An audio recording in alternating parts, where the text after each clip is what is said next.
Hello दोस्तों, मैं आकाश defence गुरुजी channel पर आपका बहुत बहुत स्वागत है। दोस्तों आज मैं फिर हाजिर हूँ इंडियन नेवी एमआर के प्रैक्टिस सेट 6 को लेकर। जी हाँ दोस्तों, आज मैं फिर हाजिर हूँ इंडियन नेवी एमआर के प्रैक्टिस सेट 6 को लेकर। अगर आप भी चाहते हो कि Indian navy MR practice set का जो 1 से लेकर 20 तक, जी हाँ दोस्तों 1 से लेकर 20 तक इंडियन नेवी एमआर के प्रैक्टिस सेट को शेट ठोक दीजिए, महाकाल का शेट ठोक दीजिए। पूरा साल मेहनत करता हूँ आपके लिए बेटा, ऐसा नहीं चलेगा, ऐसा नहीं चलेगा। को आप करो तो प्लीज चैनल पर आए हो तो चैनल को सबसे पहले सब्सक्राइब करो, लाइक करो, शेयर करो। चलिए दोस्तों शुरू कर लेते हैं। हमारा 21 नंबर क्वेश्चन आज का पूछा जा रहा है इंडियन नेवी एमआर की ओर से। ये सारा question very very important question कई बार एग्जाम में पूछा जा चुका है और वेरी वेरी इंपॉर्टेंट से कई बार एग्जाम में पूछा जा चुका है। चलिए शुरू कर लेते हैं। हमारे 21 नंबर क्वेश्चन दोस्तों यहाँ पे, बिहू किस राज्य का लोक नृत्य है? दोस्तों जो बिहू है वो किस राज्य का लोक नृत्य है? आपके ऑप्शन है असम, महाराष्ट्र, उड़ीसा, उत्तराखंड। आंसर मालूम हो तो कमेंट जरूर करना, आंसर नहीं मालूम है तो मैं आपको आंसर बता दूं कि जो बिहू है वो असम का राजकीय लोक नृत्य है। 22 नंबर क्वेश्चन आपका, भारत में कौन सा दूसरा सर्वोच्च नागरिक पुरस्कार दिया जाता है? दोस्तों हमारे देश में दूसरा सबसे सर्वोच्च नागरिक पुरस्कार कौन सा दिया जाता है? आपके ऑप्शन है भारत रत्न, पद्म विभूषण, पद्म भूषण, पद्मश्री। आंसर मालूम हो तो कमेंट जरूर करना, आंसर नहीं मालूम है तो मैं आपको आंसर बता दूं कि हमारे देश में दूसरा सबसे सर्वोच्च पुरस्कार दिया जाता है पद्म विभूषण पुरस्कार। जी हाँ दोस्तों, पद्म विभूषण पुरस्कार जो दिया जाता है वो दूसरा सबसे सर्वोच्च पुरस्कार होता है। 23 नंबर क्वेश्चन आप लोगों के लिए, जंतर मंतर कहाँ स्थित है? दोस्तों जंतर मंतर कहाँ स्थित है? आपके ऑप्शन राजस्थान, असम, बिहार, गुजरात। दोस्तों ये सारे ऑप्शन गलत है, हमारे यहाँ पे सही आंसर हो जाएगा दिल्ली। जंतर मंतर जो स्थित है दोस्तों वो दिल्ली में स्थित है, नई दिल्ली में स्थित है। 24 नंबर क्वेश्चन आप लोगों के लिए, मराठा साम्राज्य का दूसरा संस्थापक किसे माना जाता है? दोस्तों मराठा साम्राज्य का दूसरा संस्थापक किसे माना जाता है? आपके ऑप्शन बालाजी विश्वनाथ, बालाजी बाजीराव प्रथम, माधवराव। दोस्तों हमारे यहाँ पे सही आंसर हो जाएगा बाजीराव प्रथम। दोस्तों बाजीराव प्रथम जो था वो मराठा साम्राज्य का दूसरा संस्थापक था। दोस्तों इसके ऊपर, बाजीराव के ऊपर एक फिल्म भी आई, आप चाहो तो आप उस फिल्म को देखकर समझ सकते हो कि कैसा शासन चलाते थे बाजीराव। 25 नंबर क्वेश्चन आप लोगों के लिए, निम्नलिखित में से किस समझौते का लक्ष्य हिंदू मुस्लिम मतभेदों को सुलझाना था? आपके ऑप्शन लखनऊ समझौता, पूना समझौता, गांधी इरवित समझौता, लाहौर समझौता। दोस्तों हमारे यहाँ से सही आंसर हो जाएगा लखनऊ समझौता। लखनऊ जो समझौता था वो हिंदू मुस्लिम मतभेदों को सुलझाना था। आगे देखो, शेट ठोक दीजिए, महाकाल का शेट ठोक दीजिए। पूरा साल मेहनत करता हूँ आपके लिए बेटा, ऐसा नहीं चलेगा, ऐसा नहीं चलेगा। देख लेते हैं। उससे पहले अगर चैनल पर नए हो तो महाकाल कीजिए, चैनल को सब्सक्राइब, लाइक ठोक दो, अभी ठोको। आगे देख लेते हैं 26 नंबर क्वेश्चन आप लोगों के लिए, इनमें से पेंसिल में क्या इस्तेमाल होता है? दोस्तों पेंसिल में इनमें से क्या इस्तेमाल होता है? डायमंड, ग्रेफाइट, कोक, शीशा। आंसर आपको मालूम है तो जरूर कमेंट करना। अब मैं आपको इससे समझाता हूँ। जो डायमंड है, हीरा तो कभी पेंसिल में यूज किया ही नहीं जा सकता। कोक, कोयला, उसे भी यूज़ नहीं किया जाता लगभग। शीशा को भी पेंसिल में यूज़ नहीं किया जाता। तो बचा हमारा ग्रेफाइट जो है वो पेंसिल में यूज़ किया जाता है। 27 नंबर क्वेश्चन आप लोगों के लिए, आराम से बैठे हुए आदमी की प्रति मिनट सामान्य नाड़ी की दर क्या होती है? दोस्तों आराम से बैठे हुए किसी व्यक्ति की सामान्य नाड़ी दर क्या होती है? आपके ऑप्शन है 72 से 80, 90 से 100, 100 से 110, 50 से 60।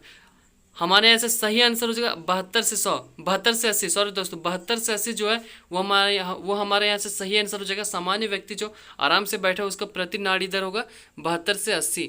28 नंबर क्वेश्चन आप लोगों के लिए, किस धातु में जंग नहीं लगता? दोस्तों ये भी वेरी वेरी इंपॉर्टेंट क्वेश्चन, सारे क्वेश्चन वेरी वेरी इंपॉर्टेंट है। अगर आप क्वेश्चन को मेरे स्किप कर रहे हो, छोड़ दे रहे हो तो आप समझ जाओ आप एग्ज़ाम क्रैक नहीं कर पाओगे। ये सारे क्वेश्चन वेरी वेरी इंपॉर्टेंट से कई बार एग्जाम में पूछे जा चुके हैं। आप चाहो तो मैं इसका PDF दे दूंगा अगर आप कमेंट करो तो। आगे मैं बता देता हूँ किस धातु में जंग नहीं लगता। सोना, लोहा, टीन, इनमें से कोई नहीं। दोस्तों इनमें से सोना जो है वो उस धातु में कभी जंग नहीं लगता, ना कभी लग सकता। आगे साधारण नमक का रासायनिक नाम क्या है? दोस्तों साधारण नमक, जो नमक आप घर में खाते हो उस नमक का रासायनिक नाम क्या? आपके ऑप्शन है NaCl, CaCl2, KCl, MgCl2। हमारे यहाँ से सही आंसर हो जाएगा NaCl। NaCl जो वो साधारण नमक का रासायनिक नाम है। 30 नंबर क्वेश्चन आप लोगों के लिए, बिजली की इकाई क्या है? दोस्तों जो बिजली है, इलेक्ट्रिसिटी, उसके इकाई क्या है? जूल, वोल्ट, न्यूटन, वाट। हमारे यहाँ से सही आंसर हो जाएगा यहाँ से हमारा वाट जो है वो बिजली की इकाई माना जाता है। आगे और देख लेते हैं हम। आई को शेट ठोक दीजिए महाकाल का दबा के लाके शेट ठोक दीजिए पूरा साल मेहनत करता हूँ आपके लिए बेटा ऐसा नहीं चलेगा ऐसा नहीं चलेगा उससे पहले चैनल पर नए हो तो चैनल को सब्सक्राइब करो, लाइक करो। महाकाल बाबा आपकी कृपा करेंगे। जय महाकाल। आगे 31 नंबर क्वेश्चन आप लोगों के लिए, सौर मंडल में सबसे ज्यादा चमकने वाला ग्रह कौन सा है? सौर मंडल में सबसे ज्यादा चमकने वाला ग्रह कौन सा? आपके लिए ऑप्शन है मंगल, शनि, शुक्र, बृहस्पति। दोस्तों हमारे यहाँ से सही आंसर हो जाएगा शुक्र ग्रह। शुक्र ग्रह जो है वो सौर मंडल में सबसे ज्यादा चमकने वाला ग्रह। 32 नंबर क्वेश्चन आप लोगों के लिए, आयतन के हिसाब से वायुमंडल में किस गैस की प्रतिशत दर सबसे ज्यादा है? आयतन के हिसाब से वायुमंडल में सबसे ज्यादा कौन सी गैस है? आपके option nitrogen, oxygen, carbon dioxide, argon. हमारे से सही आंसर हो जाएगा दोस्तों नाइट्रोजन। नाइट्रोजन जो है वो वायुमंडल में सबसे ज्यादा आयतन के हिसाब से गैस है। आगे देख लेते हैं हम। तो दोस्तों 32 नंबर क्वेश्चन का हमारे से सही आंसर हो जाएगा नाइट्रोजन। नाइट्रोजन जो है वो वायुमंडल में सबसे ज्यादा पाई जाने वाला गैस है। 33 नंबर क्वेश्चन आप लोगों के लिए है, ठोस पदार्थों का गैस में सीधे बदलाव की प्रक्रिया को क्या कहा जाता है? दोस्तों कोई ठोस पदार्थों से अगर सीधे गैस में बदल दिया जाए तो इस बदलाव की प्रक्रिया को क्या कहते हैं? आपके ऑप्शन है कंडेंसेशन, सब्लिमेशन, इवेपोरेशन, कन्वेक्शन। हमारे यहाँ से सही आंसर हो जाएगा सब्लिमेशन। सब्लिमेशन जो है वो किसी भी ठोस पदार्थ को सीधे गैस में बदलने की प्रक्रिया को हम सब्लिमेशन कहते हैं। 34 नंबर क्वेश्चन आप लोगों के लिए, उस जगह को क्या कहते हैं? उस जगह को क्या कहते हैं जहाँ मधुमक्खियों को रखा और पाला जाता है? उस जगह को क्या कहते हैं जहाँ मधुमक्खियों को रखा और पाला जाता है? आपके ऑप्शन है एपीएरी, मधुमक्खी छत्ता, एपीकल्चर, हेचरी। हमारे यहाँ से सही आंसर हो जाएगा हमारे एपीएरी। एपीएरी जो है उस जगह को कहते हैं जहाँ पर मधुमक्खियों को पाला या रखा जाता है। 35 नंबर क्वेश्चन आप लोगों के लिए, नीचे दिए गए कौन सी कार्यप्रणाली खनिज संरक्षण से नाता नहीं रखता? नीचे दी गई कौन सी कार्य प्रणाली है जो खनिज संरक्षण से नाता नहीं रखता? आपके ऑप्शन है धातुओं का दोबारा उपयोग, खपत पर नियंत्रण, खाद्यान्न तकनीकी में सुधार। दोस्तों धातुओं का दोबारा उपयोग कर सकते हैं, खाद्यान्न तकनीकी में सुधार भी कर सकते हैं, लेकिन खपत में नियंत्रण कोई नहीं कर सकता। अगर आपके घर में रोज 500 ग्राम चावल का खपत है तो आप क्या उसे 100 ग्राम में या 150 ग्राम में ला सकते हो? नो, इम्पॉसिबल, ये इम्पॉसिबल है। उसी तरह खपत पे कोई नियंत्रण नहीं रख सकता, इसलिए यहाँ पे हमारा सही आंसर हो जाएगा खपत पर। को शेट ठोक दीजिए महाकाल का दबा के लाके शेट ठोक दीजिए पूरा साल मेहनत करता हूँ आपके लिए बेटा ऐसा नहीं चलेगा ऐसा नहीं चलेगा नियंत्रण। अगर चैनल पर नए हो तो चैनल को अभी सब्सक्राइब ठोको, लाइक ठोको। महाकाल की जय। महाकाल बाबा आपके खुश होगा।